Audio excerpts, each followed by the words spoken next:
அன்பே சிவம். ஸ்ரீ காகபுஜுண்டர் அருளிய பெருநூல் காவியம் 1000 மூலமும் உரையும். பாடல் 118. கோட்டிதான் கத்தினவன் கிருக்கனாவான், குரு சொல்லை கேளாதான் தர்க்கனாவான். பாத்தியார் சொற்கேளா சிசுவை போல பலத்தை மனம் பலவாராய் சிதறும் போல.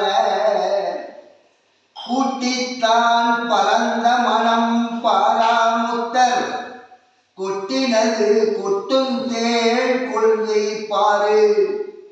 நீட்டித்தான் சொன்னாலும் தன்னானாக, நிமிஷமதில் பிறண்டு விடும் மனிதர் வாக்கே.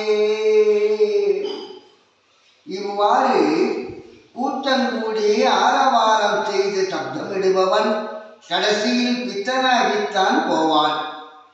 பொன்மெய் குருவின் சொல்லை கேட்காதவன் மூர்க்க குணம் கொண்டு விதண்டாவாதம் பேசி பேசி வீணாகி போவான். அனுபவங்கள் நிறைந்த பாட்டியார் சொல்லை கேளாது தடுக்கி விழும் குழந்தையை போல் விளையாட்டுத்தனமாயிருக்காதே. பலத்தை எனும் தாசிகளுக்கு இக்கரைக்கு அக்கறை பச்சை என்று மனம் பலவாறாக சிதறுவதை போல் இருக்காது. பறந்து திரியும் மனதை மெய்ப்பொருளில் கூட்டி ஒரே நினைவோடு நின்று பார்ப்பவரே முக்தியை அடைந்து இரவானிலை பெறுவர். அது உனக்குள் கொட்டும் தேள் கொட்டினது போல் கூர்மையாகி நிற்கும் கொள்கையை உணர்ந்து பார். அந்த இடம் உனக்குள் உள்ளதே என்பதை இதைவிட வெகு விரிவாக எவராலும் சொல்ல முடியாது. அதை யோகஞான சாதனையால் அவரவர் அனுபவித்து அறிய வேண்டும். மனிதர்கள் வாக்கு ஒரு நிமிடத்தில் பிறண்டு மாறிவிடும் அப்பா. என் வாக்கோ எக்காலத்தும் என்றைக்கும் மாறாது நிலைத்து நிற்கும் அப்பா. உலகில் வாக்கின் பெருமை. பாடல் 119. மனிதர் வர்க்கெதிர் வாக்கு பரத்தேதான் வாக்கு. மனிதர் வாக்கு கெதிர் வாக்கு படித்தோன் வாக்கு. மா படித்தோன் வாக்கு எதிர் அஷ்டாவதானம்.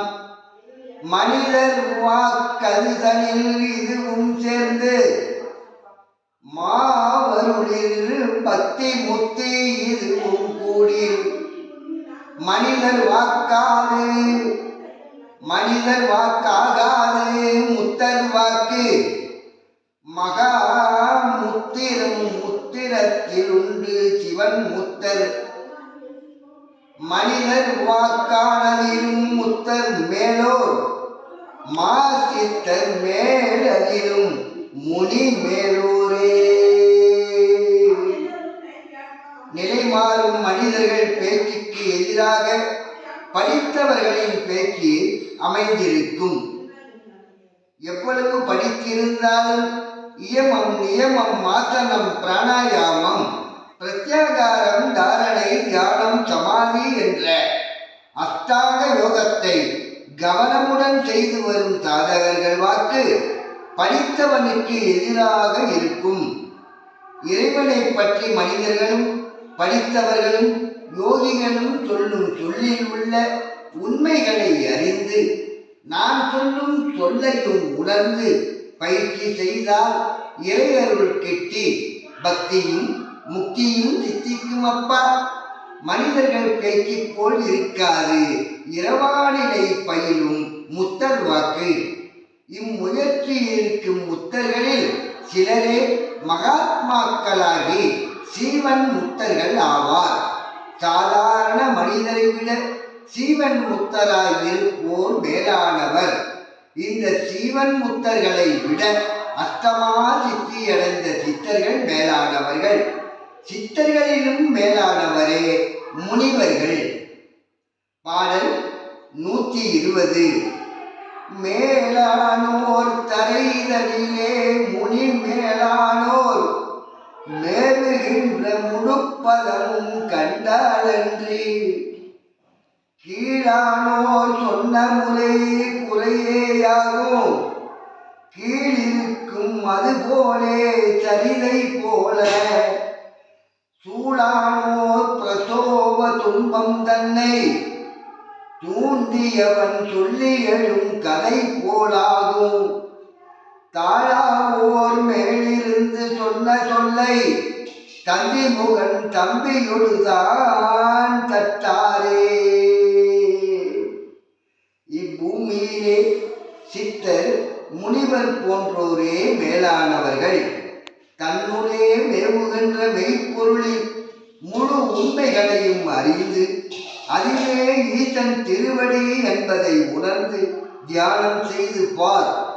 இதனை முழு பக்குவம் பெற்று காட்டுவதே மெய் தவமாகும்.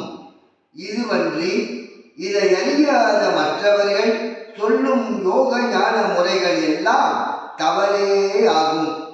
கீழிருக்கும் குண்டலினி சக்தியை எழுப்பும் கலையான வாசியை உணராமல் பல கதைகளை சொல்லி கற்றுத்தரும் சாதனைகள் உண்மையாகாது. இது போன்ற பொய் கலைகளை கற்றுத்தரும் பயிற்சி செய்வதினால் பிரசவத்தில் பெண்கள் படும் துன்பம் போல் உடலுக்கு உபாதைகள் ஏற்பட்டுவிடும்.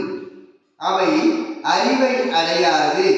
உணர்ச்சிகளை தூண்டி வாசியினால் சேர்ந்து வெளிப்படும் நீரை நினைத்து ஏங்கி விந்து விட்டவன் நொந்து கெட்டான் என்ற கதை போல ஆகிவிடும். எப்போதும் அழியாத ஒரு மெய்ப்பொருளின் மேலிருந்து நான் சொல்லும் யோக ஞானத்தை கணபதியும் கந்தனும் உண்மை என்பதை எடுத்துரைப்பார்களப்பா. அன்பே சிவம்,